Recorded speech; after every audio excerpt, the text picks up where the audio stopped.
Hello दोस्तों, JEE classes Meerut परिवार में आप लोगों का स्वागत है।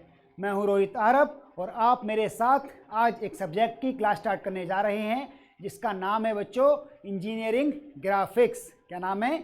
Engineering graphics. तो आज हम इंजीनियरिंग ग्राफिक्स का चैप्टर नंबर 1 स्टार्ट करने जा रहे हैं जिसका नाम है बच्चों बेसिक एलिमेंट्स ऑफ ड्राइंग। क्या नाम है? Basic elements of drawing. Basic elements of drawing में हम लोग सीखेंगे बच्चों कि इंजीनियरिंग ग्राफिक्स होता क्या है। साथ ही साथ हम ये भी जानेंगे कि जो मेन ड्राइंग इंस्ट्रूमेंट्स हैं उनका हम किस किस प्रकार से यूज़ करते हैं और जो मेन ड्राइंग इंस्ट्रूमेंट्स हैं वो बच्चों होते क्या हैं। तो बच्चों क्लास काफ़ी ज़्यादा इंपॉर्टेंट है और साथ ही साथ ये सब्जेक्ट भी बहुत ज़्यादा इंपॉर्टेंट है आपका। ये मैक्सिमम यानी कि इसके पोर्शन को हम थ्योरी और ड्राइंग दोनों चीज़ों में बांट सकते हैं। देखिए थ्योरी को मैं बच्चों यहाँ से आपको ओरली डिक्टेट करूँगा और साथ ही साथ आपको पीडीएफ नोट्स भी प्रोवाइड किए जाएंगे। और रही बात ड्राइंग शीट की, तो जितनी भी ड्राइंग शीट बननी होंगी, जो वर्क आपको मैक्सिमम केसेस में ड्राइंग शीट पर करना होगा वो बच्चों मैं आपको ड्राइंग शीट पर भी करके दिखाऊंगा। क्लियर? तो चलिए बच्चों आज शुरू करते हैं क्लास जिसका नाम है हमारा बेसिक एलिमेंट्स ऑफ ड्राइंग। तो क्लास बच्चों काफ़ी ज़्यादा इंटरेस्टिंग होने वाली है, तो जल्दी से अपने सभी दोस्तों को शेयर कर दो जिससे आपके सभी दोस्त आ जाएं, सभी बच्चे आ जाएं और हम क्लास को स्टार्ट करें। तो बच्चों अगर आप लोगों ने इस सब्जेक्ट का सिलेबस इंट्रोडक्शन नहीं देखा है, यानी कि सिलेबस डिस्कशन के बारे में अगर वो क्लास जो हुई थी वो नहीं देखी है तो उसको जरूर देख लीजिएगा, जिससे आपको ये पता लग जाए कि इसके सिलेबस में कितने यूनिट्स हैं और कितने टॉपिक हम लोगों को पढ़ने हैं। तो चलिए बच्चे शुरू करते हैं उसी क्रम में आज बेसिक एलिमेंट्स ऑफ ड्राइंग। क्या शुरू करते हैं बच्चों? Basic elements of drawing. जी सबसे पहले हम लोग इसमें ये जानेंगे कि व्हाट इज इंजीनियरिंग ग्राफिक्स, कि इंजीनियरिंग ग्राफिक्स होता क्या है।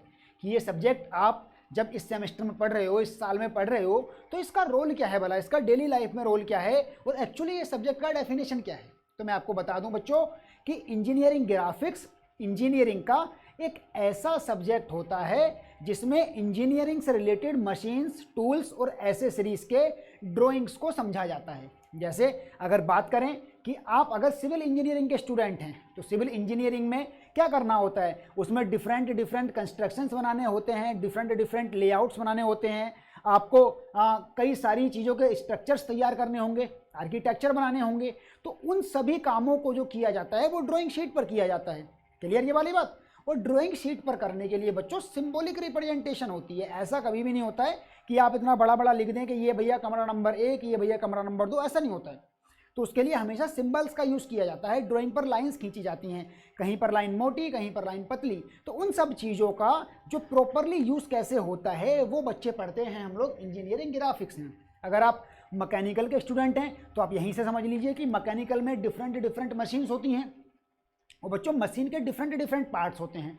तो मशीन के डिफरेंट पार्ट्स के जो स्ट्रक्चर्स होते हैं, जो ड्राइंग होती हैं, उनको इजीली समझा जाता है। अच्छा मान लो कि आप मैकेनिकल में पढ़ रहे हो और आपको एक टॉपिक मिला बच्चों गियर्स। तो ऐसा तो है नहीं कि गियर आपके सामने ला करके पहले रखा जाएगा फिर आपको बताया जाएगा कि बच्चों देखो ये होता है गियर, इसमें ये स्लॉट्स कटे होते हैं। ऐसा तो नहीं होता ना। पहले तो आप उसका एक डायग्राम देखते हो ना बुक में, बस वो डायग्राम, वो ड्राइंग ही यहाँ पर बनानी सिखाई जाती है बेसिकली। और वैसे ही इलेक्ट्रिकल एंड बाकी सारी ब्रांचेस में भी आप जिस भी ब्रांच में पढ़ रहे हो, हर एक ब्रांच के लिए बच्चों ये रहता है आपका इंजीनियरिंग ग्राफिक्स सब्जेक्ट बहुत इंपॉर्टेंट होता है। और ये लगभग पॉलिटेक्निक के सभी ब्रांचेस में पढ़ाया जाएगा डिफरेंट नेम से। किसी में इसका नाम इंजीनियरिंग ड्राइंग होगा, किसी में इसका नाम इंजीनियरिंग ग्राफिक्स होगा, लेकिन ये टॉपिक लगभग सिमिलर हैं सारे के सारे। तो चलिए बच्चों इंजीनियरिंग ग्राफिक्स का बेसिक हम लोगों ने सीख लिया। अब हम लोग बढ़ते हैं अपने मेन यूज ड्राइंग इंस्ट्रूमेंट।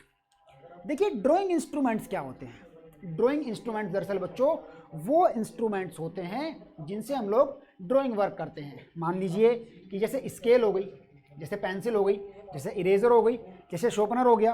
तो ये सारे के सारे क्या हैं? ये सारे के सारे बच्चों ड्राइंग इंस्ट्रूमेंट्स हैं, यानी कि वो इंस्ट्रूमेंट जो हमारे ड्राइंग वर्क को करने के काम आएंगे क्या कहलाएंगे? ड्राइंग इंस्ट्रूमेंट कहलाएंगे। सिंपल सा फंडा है।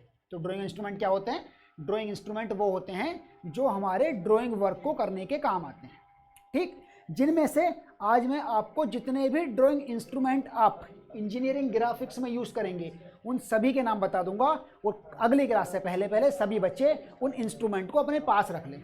वैसे तो आप लोग को ऑलरेडी पता होगा, फिर भी मैं यहाँ पर सारे इंस्ट्रूमेंट के नाम बताऊंगा और उनमें से हो सकता है कि कुछ इंस्ट्रूमेंट आपके पास हों भी, लेकिन जो इंस्ट्रूमेंट नहीं है आपके पास आप उन सभी इंस्ट्रूमेंट को ले लीजिएगा, क्योंकि उन सभी इंस्ट्रूमेंट से इंजीनियरिंग ग्राफिक्स के डिफरेंट स्ट्रक्चर्स को बनाया जाएगा।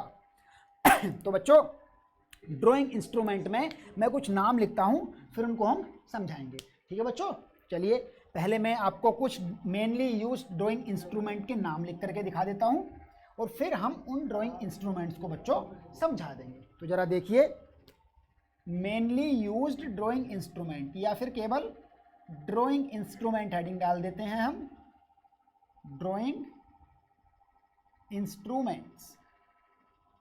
ड्राइंग इंस्ट्रूमेंट्स में जो मेनली यूज़ किए जाते हैं उनमें से कुछ नाम इस प्रकार हैं। सबसे पहला नाम है बच्चों ड्राइंग बोर्ड का। किसका नाम है? ड्राइंग बोर्ड का। पहले मैं आपको कुछ नाम लिख देता हूँ, फिर आपको इन सबको विद डायग्राम एक्सप्लेन कर देंगे। मैं आपको इनका डायग्राम भी दिखा दूंगा कि ड्राइंग बोर्ड कैसा होता है, ड्राइंग शीट कैसी होती है, सब चीज़ें मैं आपको दिखा दूंगा अभी, लेकिन पहले हम नाम लिख देते हैं। तो बच्चों सबसे पहले आता है ड्राइंग बोर्ड, फिर आती है आपकी ड्राइंग शीट। देखिए सीक्वेंस डिफरेंट हो सकता है, इस बात से कोई फ़र्क नहीं पड़ता, लेकिन हमको सभी ड्राइंग इंस्ट्रूमेंट्स के बारे में जान लेना है। सबसे पहले आता है ड्राइंग बोर्ड, फिर आती है ड्राइंग शीट, फिर आते हैं हमारे टी स्क्वायर, फिर आते हैं हमारे बच्चों मिनी ड्राफ्टर, फिर आते हैं बच्चों हमारे सेट स्क्वायर, और फिर आती हैं हमारी पेंसिल। क्या आती हैं? पेंसिल। देखिए ये तो केवल कुछ नाम हैं, बाकी और भी बहुत सारे ड्राइंग इंस्ट्रूमेंट हैं और मैं आपको सारे के सारे ही ड्राइंग इंस्ट्रूमेंट को समझाऊंगा। ऐसा कुछ नहीं है कि मैं आपको ऐसा हो कि आपको केवल यही ड्राइंग इंस्ट्रूमेंट समझाऊँ, ना ना ना, ऐसा नहीं है बच्चों। ये तो केवल आपको इनके मैं विद पिक्चर्स दिखाऊंगा और बाकी सब आप लोगों ने ऑलरेडी देखे हैं, तो आप लोग वहीं से मैं आपको एक आइडिया लगवा दूंगा कि किस किस के बारे में हम बात कर रहे हैं। तो चलिए बच्चों सबसे पहले हम देखते हैं अपना ड्राइंग बोर्ड। ठीक है बच्चों, तो देखो ये आप यहाँ पर देख पा रहे होंगे ड्राइंग बोर्ड। आप में से कितने लोगों ने इस ड्राइंग बोर्ड को देखा है आज से पहले? ड्राइंग बोर्ड दरअसल बच्चों लकड़ी का बना हुआ एक ऐसा तख्ता होता है, एक ऐसा बोर्ड होता है जिस पर ड्राइंग शीट को रख के वर्क किया जाता है। ये इसका डेफिनेशन है। देखो बिल्कुल देख लो साफ साफ, इसके आगे से और पीछे से दोनों तरफ से फोटो आपके सामने दिख रहा है क्या बच्चों? ये कि देखो ड्राइंग बोर्ड जो होता है वो आपका एक ऐसा बोर्ड होता है, एक ऐसा स्ट्रक्चर, एक ऐसा लकड़ी का तख्ता होता है जिस पर ड्राइंग शीट को रख के वर्क किया जाता है। ये ड्राइंग बोर्ड कहलाता है। क्लियर? ये वाली बात समझ में आई? ये आपको फोटो में दिख रहा होगा। अब बात आती है कि ड्राइंग बोर्ड के पार्ट्स क्या क्या होते हैं बच्चों। तो देखो ये जो ड्राइंग बोर्ड में आपको दिख रही है, एक सेक्शन में इसके ऐसे करके पट्टियां खींची हुई हैं लकड़ी। पहले वो ऐसे करके तख्ता जो लकड़ी का बोर्ड है, वुडन बोर्ड है वो है, फिर उसकी पट्टियां खींची हुई हैं ऐसे करके। तो ये दरअसल छोटी छोटी पट्टियों से मिलकर के बना होता है और उन छोटी छोटी पट्टियों को कहा जाता है बच्चों बैटन्स। क्या कहा जाता है? उन छोटी छोटी पट्टियों को कहा जाता है बैटन। उसके बाद जो ऐसे करके ये सपोर्ट दे रही हैं पट्टियां ऐसे करके, इनको कहा जाता है बच्चों सपोर्टिंग स्ट्रिप। क्या कहा जाता है? Supporting strip. और आप अगर बच्चों इस डायग्राम में देख पा रहे होगे तो बोर्ड के सबसे ऊपर वाले हिस्से में एक पतली सी पट्टी आपको दिख रही होगी, एक पतली सी पट्टी, बिल्कुल ये देखो दिख रही है वाली पतली सी पट्टी एकदम। ये जो पतली सी पट्टी है बच्चों, इस पट्टी का एक स्पेशल नाम होता है, उसका काम भी बहुत स्पेशल होता है। मैं आपको इसका काम भी बताऊंगा, लेकिन पहले इसका नाम सुनो। इसका नाम होता है बच्चों एब्रोनी। क्या नाम होता है इसका? एब्रोनी। अब इसका काम सुन लो। इसका काम दरअसल ये होता है कि ये जो नया इंस्ट्रूमेंट हम अभी पढ़ेंगे टी स्क्वायर, दरअसल इस टी स्क्वायर को इस पट्टी के साथ एडजस्ट किया जाता है और इस पट्टी के साथ बिल्कुल लगा करके फिर टी स्क्वायर को हम इस ड्राइंग बोर्ड पर इधर उधर फिसला सकते हैं। तो ये हमारा वर्क रहता है इसके सारे पार्ट्स का। बैटन्स मतलब जिन लकड़ी की पट्टियों से मिलकर के आपका ड्राइंग बोर्ड बनेगा वो कहलाएंगे बैटन्स। सपोर्टिंग स्ट्रिप जो ये सपोर्ट दे रही हैं इसको बैटन्स को। एब्रोनी जो उसका वर्किंग एज है, वर्किंग एज भी कह सकते हैं उसको, एब्रोनी भी कह सकते हैं उसको। वर्किंग एज और एब्रोनी दोनों ही नाम उसके होते हैं। ठीक है बच्चों, चलिए उसके बाद अब हम जानते हैं कि ड्राइंग बोर्ड हमारे होते कितने टाइप के हैं। ड्राइंग बोर्ड के ना बहुत सारे टाइप्स होते हैं बच्चों। तो देखो ड्राइंग बोर्ड के क्या क्या होंगे। एक तो देखो लंबाई, इसकी आप फोटो में देखो लंबाई है, चौड़ाई है और कुछ मोटाई भी है, यानी कि लेंथ है, ब्रेथ है और साथ में इसका कुछ थिकनेस भी है। तो सीधी सी बात है, जब हम बोर्ड की डायमेंशंस मेजर करेंगे तो उसकी लेंथ को भी लेंगे और फिर हम उसकी ब्रेथ को भी लेंगे और साथ ही साथ बच्चों हम उसकी थिकनेस को भी लेंगे। इतना तो आप भी समझ रहे होगे कि लेंथ ले ली, ब्रेथ ले ली और उसकी थिकनेस यानी कि उसकी मोटाई को भी हम कंसीडर करेंगे। तो ड्राइंग बोर्ड की लेंथ, ब्रेथ और थिकनेस को ध्यान में रखते हुए जो ड्राइंग बोर्ड होते हैं बच्चों, वो होते हैं हमारे 4 प्रकार के। कितने टाइप्स के होते हैं? 4 टाइप्स के ड्राइंग बोर्ड होते हैं बच्चों। उनके मैं नाम यहाँ लिख दे रहा हूँ, यहाँ लिख दे रहा हूँ टाइप और यहाँ लिख दे रहा हूँ बच्चों इसका साइज। क्या लिख दे रहा हूँ? यहाँ पर लिख दे रहा हूँ मैं नाम और यहाँ पर लिख दे रहा हूँ बच्चों उसका साइज। दरअसल ड्राइंग बोर्ड के जो नाम है बच्चों वो डी से स्टार्ट होते हैं और कहीं कहीं पर ये किसी बुक में कोई राइटर इनको वी, जो वी होता है वी से रिप्रेजेंट कर देते हैं, वो वाला वी जो होता है, और कुछ इसको डी से रिप्रेजेंट करते हैं। तो चाहे तो आपको डी से रिप्रेजेंट करो, चाहे इसको बी से रिप्रेजेंट करो या फिर डी बी से रिप्रेजेंट कर दो, drawing board doesn't matter these things. लेकिन हम यहाँ पर अपने ड्राइंग बोर्ड को बेसिकली डी से रिप्रेजेंट करते हैं। तो जो सबसे पहला साइज होता है ड्राइंग बोर्ड का वो होता है बच्चों D0 या फिर D नोड, फिर आता है हमारा D1, फिर आता है हमारा D2, फिर आता है D3 और इस प्रकार से ये 4 साइज हो जाते हैं हमारे ड्राइंग बोर्ड के। ये तो हो गए इनके नाम। अब बात आती है कि इनके साइज क्या क्या होते हैं। तो इनकी थिकनेस के आधार पर हम बात करते हैं कि इनकी थिकनेस के आधार पर ये ड्राइंग बोर्ड जो है वो कितने प्रकार के होते हैं। तो थिकनेस के देखो, जब तक आपको D0 का साइज नहीं पता होगा कैसे पता लगा लोगे D0 है कौन सा है। इसीलिए जो मैं आपको ये नाम लिखवा रहा हूँ आपको ये साइज डिट्टो याद कर लेने हैं। सबसे पहला साइज क्या है बच्चों? D0 का साइज होता है आपका 1500 × 1000 × 25 और ये सारी की सारी डायमेंशंस जो हम अपने इंजीनियरिंग ग्राफिक्स में पढ़ते हैं वो बच्चों सारी की सारी डायमेंशंस जो होती हैं वो mm में होती हैं। काय में होती हैं? mm में होती हैं, यानी कि 1500 mm × 1000 mm, sorry 1000 mm and 25 mm, यानी कि ये जो आप लेंथ देख रहे हो, अगर ये D0 बोर्ड का, अगर ये वाला बोर्ड जो है वो D0 है तो ये जो आपको लेंथ होगी ये होगी 1500 mm और ये जो इसकी ब्रेथ है ये होगी बच्चों आपकी 1000 mm and the thickness is 25 mm। mm का मतलब होता है मिलीमीटर। और याद रखिएगा इंजीनियरिंग ग्राफिक्स में जितनी भी आप ड्राइंग करोगे उसमें सारी की सारी डायमेंशंस को mm यानी कि मिलीमीटर में ही लिखा जाता है बच्चों। तो याद रखिएगा ये वाली बात को। अब जल्दी से हम D1 की तरफ आ जाते हैं। तो D1 जस्ट इसको याद करने की ट्रिक होती है, जो यहाँ पर ब्रेथ थी वो इस वाले के लिए हाइट बन जाएगी। यहाँ पर ब्रेथ थी 1000, दूसरे वाले के लिए वो बन जाएगी हाइट और ब्रेथ हो जाएगी इसकी 700 और साथ में इसकी थिकनेस 25 ही रहेगी और डायमेंशंस सारी की सारी फिर से mm में, यानी कि ऐसे करके 1000 mm, ऐसे करके 700 mm और थिकनेस फिर से वही 25 mm का। क्लियर और not? I hope you are getting me. Clear बच्चों? उसके बाद D2 साइज पे आते हैं। अब वही मैंने जो बताया कि जो पीछे वाले की ब्रेथ थी वो अगले वाले के लिए लेंथ बन गई। फिर से वही फंडा लो भैया, 700। अब ब्रेथ नहीं चाहिए तो ब्रेथ नहीं क्या बनेगी? ब्रेथ नहीं बनेगी आपकी 500। साथ ही साथ बच्चों थिकनेस भी बदल जाती है, थिकनेस भी चेंज हो जाती है। जो थिकनेस हो जाती है वो हो जाती है आपकी 15 mm। ये सारी की सारी डायमेंशंस mm में हैं बच्चों, सारी डायमेंशंस mm में है। याद रखिएगा मैंने पहले ही ये वाली बात बता दी सबसे पहले बोर्ड के साथ ही कि जितनी भी डायमेंशंस हम दे रहे हैं वो सारी की सारी डायमेंशंस mm में हैं। तो ये ट्रिक आपको समझ में आ रही है कि पहले 1000 यहाँ पे था, फिर यहाँ पे आया 700, यहाँ से उठ के यहाँ पे। ये याद करने का तरीका है इनको। आप अगर बिल्कुल सीक्वेंस में याद करोगे तो जल्दी याद कर पाओगे। ठीक, उसके बाद जो अगला D3 बोर्ड नाम का जो ड्राइंग बोर्ड होता है उसका साइज फिर से वही फंडा भैया, ये 500 उठ के यहाँ आ जाएगा आपके, तो 500। अब इसकी नई ब्रेथ क्या होगी? इसकी नई ब्रेथ होगी बच्चों 350 × 15 mm। यहाँ भी mm है, ऐसी बात नहीं है, यहाँ पर भी mm है, सब में mm है। यानी कि all the dimensions used in engineering graphics are in mm। सारी डायमेंशन जो हम इंजीनियरिंग ग्राफिक्स में ड्राइंग करते समय यूज़ करेंगे वो बच्चों mm में होती हैं। जल्दी से इनको याद कर लो, नोट डाउन कर लेना एकदम से कि ये आपके ड्राइंग बोर्ड के साइज़ हैं। क्या साइज़ हैं? ये बच्चों आपके ड्राइंग बोर्ड के साइज़ हैं। क्लियर? तो आई होप कि आपको ड्राइंग बोर्ड पूरा बहुत अच्छे से क्लियर हो गया होगा। ठीक है बच्चों, चलिए अब चलते हैं अपने हम अगले ड्राइंग इंस्ट्रूमेंट की तरफ। और हमारा जो अगला ड्राइंग इंस्ट्रूमेंट है बच्चों, उसका नाम है, क्या नाम है उसका, जल्दी से बताओ, बोर्ड पे लिखा है, व्हाट इज ड्राइंग शीट।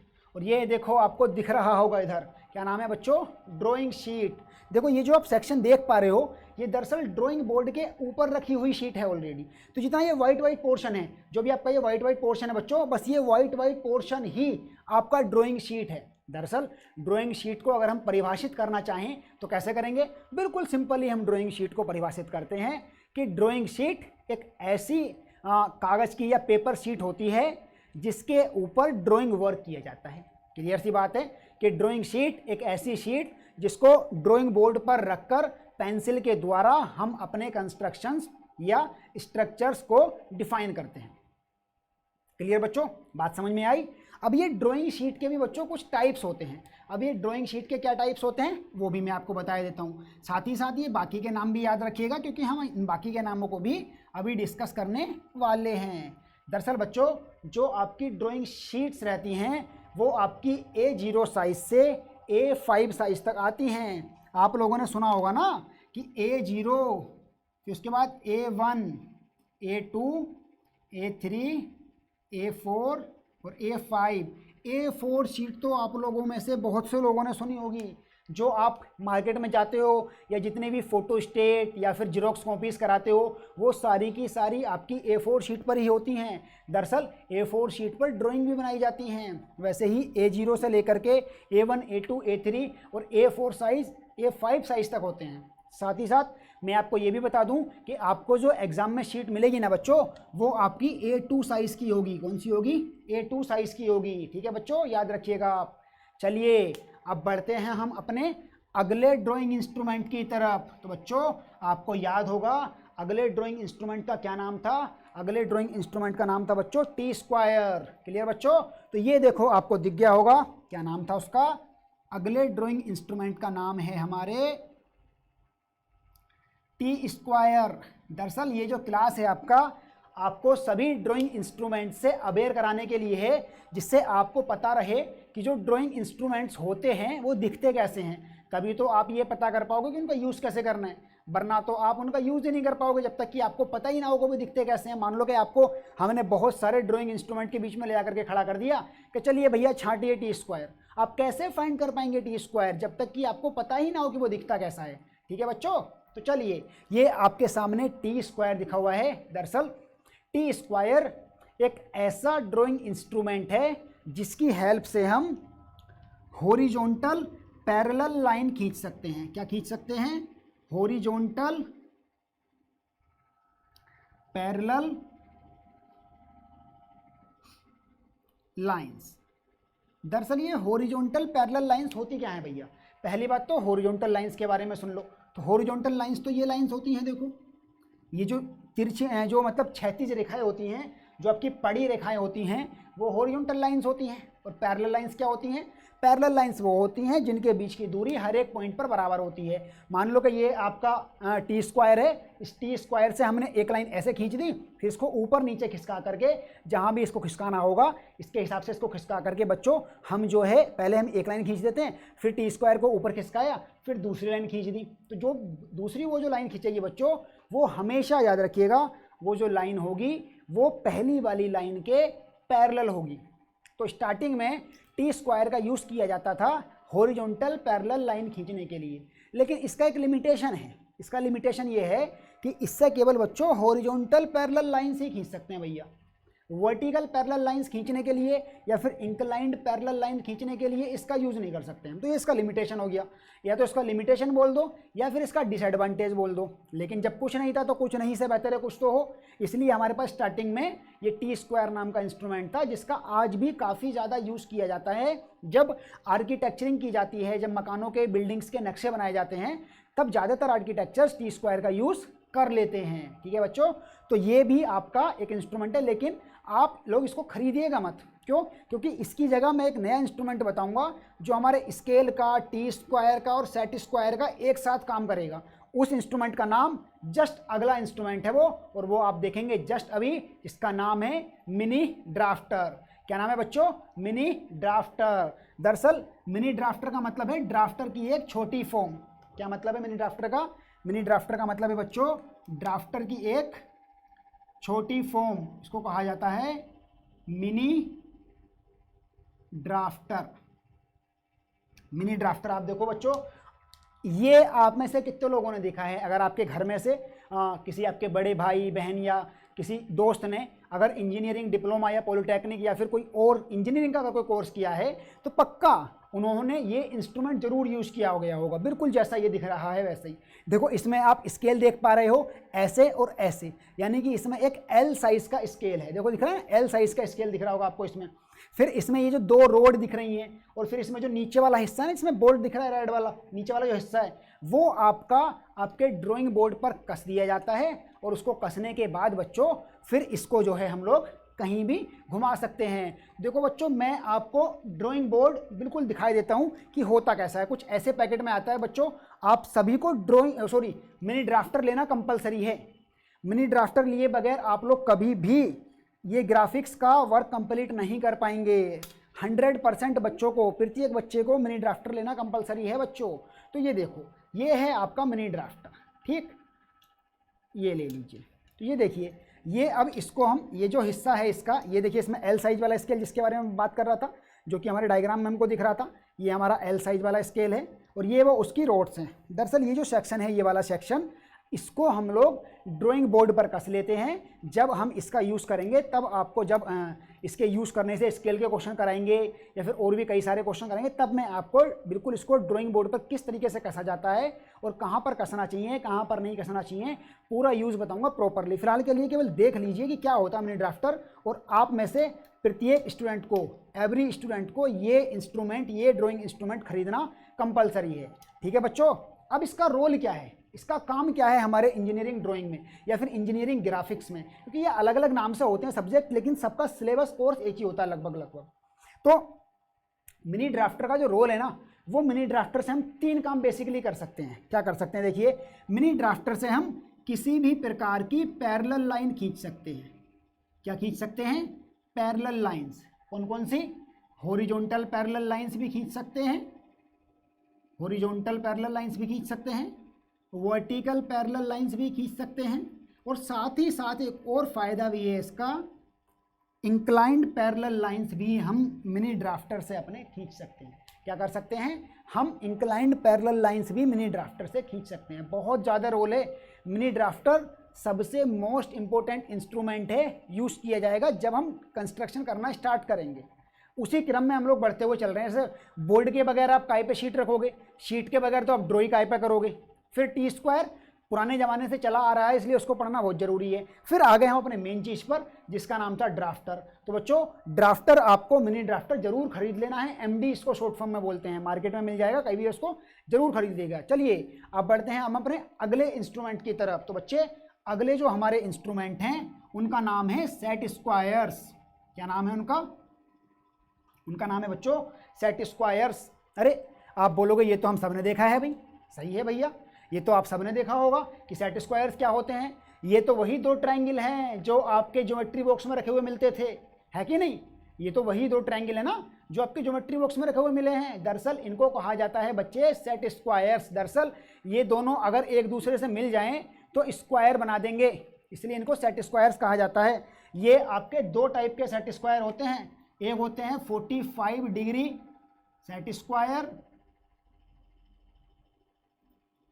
और एक होते हैं 30-60 सेट स्क्वायर। एक होते हैं 45 डिग्री सेट स्क्वायर, एक होते हैं बच्चों 30-60 सेट स्क्वायर। क्या होते हैं? 30-60 सेट स्क्वायर।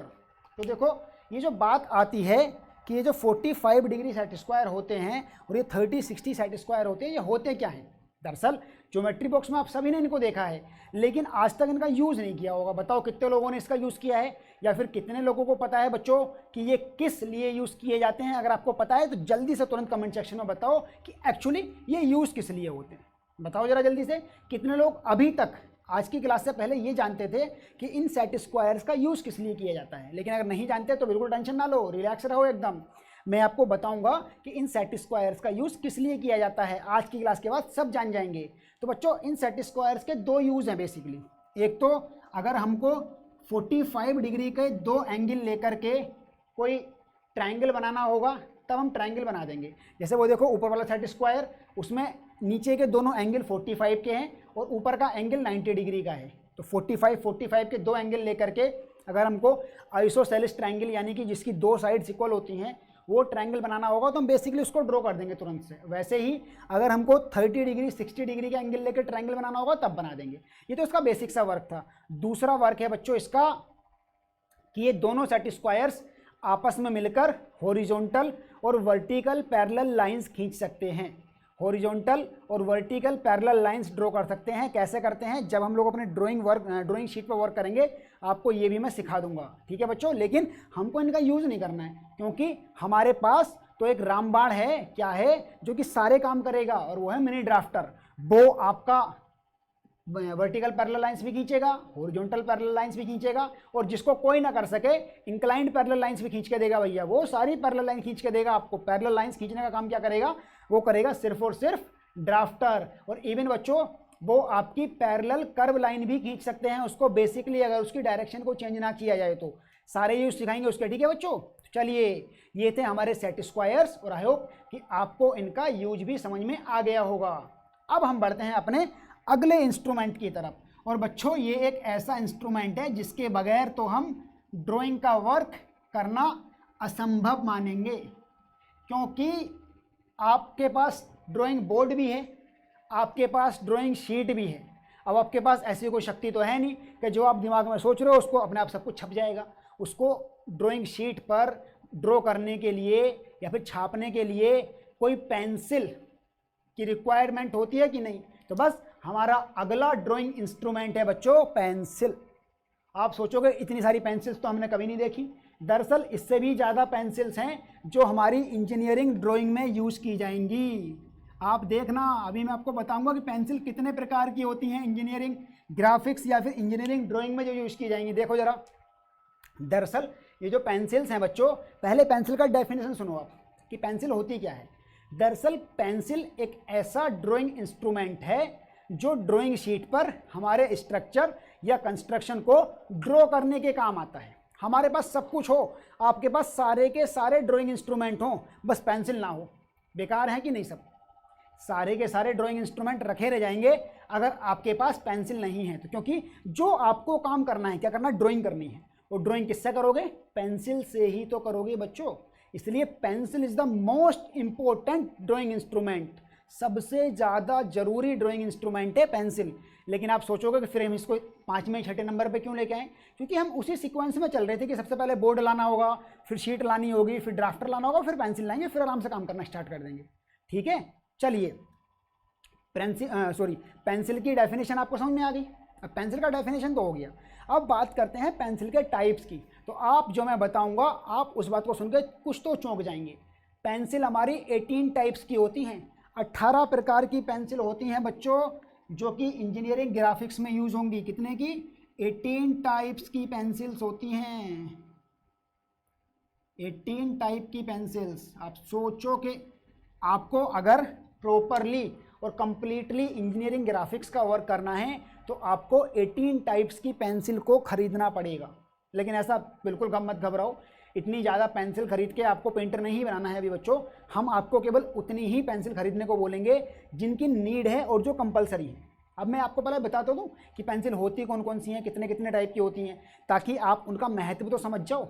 दरअसल ये जो 18 प्रकार की पेंसिल हैं, 18 टाइप्स की पेंसिल हैं, ये आपकी बच्चों जो पेंसिल हैं वो 9H से शुरू हो करके 9H 8H ऐसे कर करके 7B तक होती हैं। कहाँ तक होती हैं, 7B तक होती हैं। चलो फिर मैं इन सबके नाम ही लिखे देता हूँ आपके लिए, वरना आप सोचोगे कि क्या हो गया ये। 9H 8H 7H 6 5 4 3 2 और उसके बाद 1H नहीं होता, फिर होता है F, फिर आता है HB, फिर आते हैं B, फिर आते हैं 2B 3B 4B 5B 6B और फिर आता है हमारा 7B। ठीक है बच्चों, तो ये आपकी पेंसिल्स जो हैं वो 18 प्रकार की पेंसिल्स हो जाएंगी। ठीक है बच्चों, बी नहीं होता, केवल 2B होता है। देखिए 1 2 3 4 5 6 7 8 9 10 11 12 13 14 15 16 और बी भी होता है, एफ भी होता है साथ में। ये रहा एफ। अब इनके नाम सुन लो सबके होते क्या क्या हैं। देखो जहाँ जहाँ एच लिखा है, एच का मतलब है हार्डनेस, जहाँ जहाँ बी लिखा है उसका मतलब है ब्लैकनेस, और जहाँ जहाँ पे केवल एक ही जगह लिखा है एफ, एफ इसका मतलब है फर्म, FIRM फर्म, यानी कि सॉफ्ट, बीच का हिस्सा होता है, ना तो सॉफ्ट ना ज़्यादा हार्ड। दरअसल ये जो जितने ज़्यादा पेंसिल की वैल्यू एच में होगी, पेंसिल उतनी ही ज़्यादा हार्ड होगी, यानी कि पेंसिल की हार्डनेस उतनी ज़्यादा होगी। ये देखो आप पेंसिल देख रहे हो, सबसे ऊपर 6H की पेंसिल लगी है, फिर 4H 3H 2H H, फिर HB, फिर B, फिर 2B करके 6B 8B, 8B तक तो नहीं आती है वैसे, बेसिकली बच्चों 7B तक पेंसिल आती हैं जो कि आपके इंजीनियरिंग ग्राफिक्स के सिलेबस में है। ठीक है बच्चों, तो इस प्रकार से कई सारी पेंसिल्स होती हैं। तो मान लो कि जितनी ज़्यादा पेंसिल में बी की वैल्यू होगी बच्चों, वो उतनी ही ज़्यादा काली चलेगी। तो कई बार क्या होता है कि हमको जो है पेंसिल, हमको जो स्ट्रक्चर बनाते समय आउटर हिस्से को, जो आउटर शेड है उसको डार्क करना पड़ता है। आपको पता होगा ये वाला बात। मान लो कि आप रेक्टेंगल बना रहे हो, फिर रेक्टेंगल के अंदर कुछ और काम करोगे, तो रेक्टेंगल के जो बाहर का हिस्सा है उसको तो डार्क करोगे नहीं करोगे। उसको डार्क करने के लिए हमको ऐसी पेंसिल चाहिए जो डार्क चलती हो। डार्क का मतलब जिसकी ब्लैकनेस ज़्यादा हो, यानी कि हम जो मेन वर्क करते हैं, जिस पर हमारा मेन फोकस रहता है, उसके लिए हम मैक्सिमम जितनी हो सके बी की पेंसिल यूज़ करते हैं। ठीक है, और जो हमारा सब वर्क रहता है, जिस पर हमारा काम तो करना है लेकिन चाहते हैं कि ये इतना लाइट ना मारे, इसलिए हम उतने ज़्यादा एच की पेंसिल यूज़ करते हैं। यानी कि ये ध्यान रखिएगा, जितने ज़्यादा एच की पेंसिल होगी उतनी ही ज़्यादा वो हल्की चलेगी। एच का मतलब हार्डनेस है, लेकिन वो उतनी ही ज़्यादा बेकार चलती है, उतना ही उसका कम बेकार लिखा हुआ दिखता है। बेकार नहीं कह सकते क्योंकि उसका भी अपना एक अलग यूज़ है, उसका हम सब वर्क में उसका यूज़ किया जाता है। ठीक है बच्चों, तो हमको जो पेंसिल लेनी है वो नोट कर लीजिए आप। आपको बच्चों केवल 3 पेंसिल्स लेनी है बस। एक तो आपको 2H की पेंसिल लेनी है। क्या लेनी है? एक तो आपको बच्चों 2H की पेंसिल लेनी है। 2H की पेंसिल इसलिए क्योंकि यहाँ पर H है, और ये जो हमारा सब वर्क होगा, जिसको हम मेन काम नहीं बोल सकते, अंदर का जो स्ट्रक्चर रहता है, जो सब वर्क रहता है, उसको ड्रॉ करने के काम आएगी 2H की पेंसिल। और एक हमको 6B की पेंसिल लेनी है। किसकी लेनी है? 6B की पेंसिल लेनी है। 6B की पेंसिल आप जरूर ले लीजिएगा, क्योंकि 6B की पेंसिल हमारी मेन वर्क को ड्रॉ करने के काम आएगी। साथ ही साथ एक पेंसिल आप 4B की भी ले लीजिएगा, जो थोड़े से, मतलब जो 6B से 4B थोड़ी कम चलेगी, लेकिन काफ़ी ज़्यादा डार्क होती है। ये भी बी की सारी पेंसिल काफ़ी डार्क होती है, लेकिन इनकी एक कमज़ोरी भी है। कमज़ोरी ये है कि आप लोगों ने अक्सर देखा होगा, किसी किसी पेंसिल की जो लिड रहती है, जो उसकी निब रहती है, वो बहुत जल्दी टूट जाती है। जो ग्रेफाइट वाली लिड रहती है, ब्लैक वाली, वो कभी कभी बहुत जल्दी टूट जाती है। और कुछ की होती है कि वो बिल्कुल ज़्यादा ढीठ, वो कभी नहीं टूटती। तो ये भी बी और एच पर फर्क पड़ता है। जितने ज़्यादा एच की वैल्यू है वो उतनी ही कठोर होगी, उतनी ही हार्ड होगी, उतनी ही मुश्किल से टूटेगी। और जितनी ज़्यादा बच्चों यहाँ पर आपकी वी की वैल्यू होगी, वो पेंसिल की जो लिड है, जो आपकी निब है, वो उतनी ही जल्दी टूट जाएगी। तो आपको ये 3 पेंसिल्स खरीदनी है केवल, और इन्हीं 3 पेंसिल्स के बलबूते पर मैं आपको पूरे इंजीनियरिंग ग्राफिक्स के बेस्ट स्ट्रक्चर्स बनाने सिखा दूंगा, जो बहुत अच्छे करेंगे। और साथ ही साथ आपको खुद से बना करके दिखाऊंगा ड्राइंग शीट पर कि कैसे कैसे बनाने हैं आपको। और मैं देखो वही पेंसिल यूज़ करूंगा जो मैं आपसे यूज़ करवा रहा हूँ। ठीक है बच्चों, तो चलिए हम लोगों ने आज कुछ ड्राइंग इंस्ट्रूमेंट के बारे में जान लिया। जैसे किस किस के बारे में जान लिया बच्चों? हमने जान लिया आपका ड्राइंग बोर्ड के बारे में, हमने जान लिया आपका ड्राइंग शीट्स के बारे में, हमने जान लिया आपका मिनी ड्राफ्टर और या फिर टी स्क्वायर, सेट स्क्वायर, और साथ ही साथ बच्चों हमने जान लिया आपकी पेंसिल के बारे में। क्योंकि पेंसिल तो सबसे ज़्यादा ज़रूरी चीज़ होती है, लेकिन अभी ख़त्म नहीं हुआ है। अभी तो देखो हमारे कंपास होते हैं, अभी तो हमारे स्केल होती हैं, इरेज़र होती हैं, शॉर्पनर होते हैं, टेप होते हैं, क्लिप्स होते हैं, शीट जो ड्राइंग बोर्ड क्लिप्स होते हैं जिस पर शीट रोकेंगे। ऐसा तो है नहीं कि ड्राइंग बोर्ड पे आपने ऐसी शीट रख दी और वो रुक गई, उसको किसी चीज़ से चिपकाना पड़ेगा, टेप से, ड्राइंग बोर्ड से। और फिर आपके जो फ्रेंच कर्व्स रहते हैं, डस्टर रहते हैं, इन सब चीज़ों के बारे में बच्चों हम अपनी अगली क्लास में जानेंगे। और साथ ही साथ हम अपनी अगली क्लास में ये भी जानेंगे कि जो आपके लेटर्स होते हैं वो किस किस प्रकार से बनते हैं, और इनका प्रॉपर यूज़ भी मैंने आपको सिखाया है। जितने इंस्ट्रूमेंट आज बताए हैं, अगली क्लास में भी जितने इंस्ट्रूमेंट पढ़ाएंगे उनका भी प्रॉपर यूज़ बताएंगे। चलिए बच्चों, आज की क्लास को हम यहीं पर विराम देते हैं। क्लास कैसी लगी तुरंत कमेंट सेक्शन में ज़रूर बताइएगा बच्चों। और साथ ही साथ बहुत ही ज़्यादा मज़ेदार क्लासेस होंगी आपकी इंजीनियरिंग ग्राफिक्स की, तो अपने सभी साथियों को ज्वाइन करा लीजिए और सभी साथियों को बोल दीजिए कि आकर के क्लासेस को देखें। और बच्चों, आपको पीडीएफ नोट्स प्रिपेयर भी करने हैं, साथ में हम भी प्रोवाइड कराएंगे। आपको जो पीडीएफ नोट्स या कोई भी क्वेरी आपको प्रोवाइड की जाएगी वो आपको प्रोवाइड की जाएगी बच्चों हमारे मोबाइल ऐप पर। और हमारे मोबाइल ऐप को आप डिस्क्रिप्शन में दिए हुए लिंक से डाउनलोड कर लें। साथ ही साथ स्क्रीन पे आपको दिख रहा है, या आप स्क्रीन पे देख पा रहे हो, जेई क्लासेस मेरठ का मोबाइल ऐप है, इसको डाउनलोड कर लीजिए। वहाँ से आपको सारे नोट्स और सारी क्लासेस के लिंक भी मिलते रहेंगे। ओके बच्चों, तो चलिए फिर हम मिलेंगे अपनी अगली क्लास में। तब तक के लिए आप घर पे रहो, स्वस्थ रहो, सुरक्षित रहो। धन्यवाद। जय हिंद, जय भारत।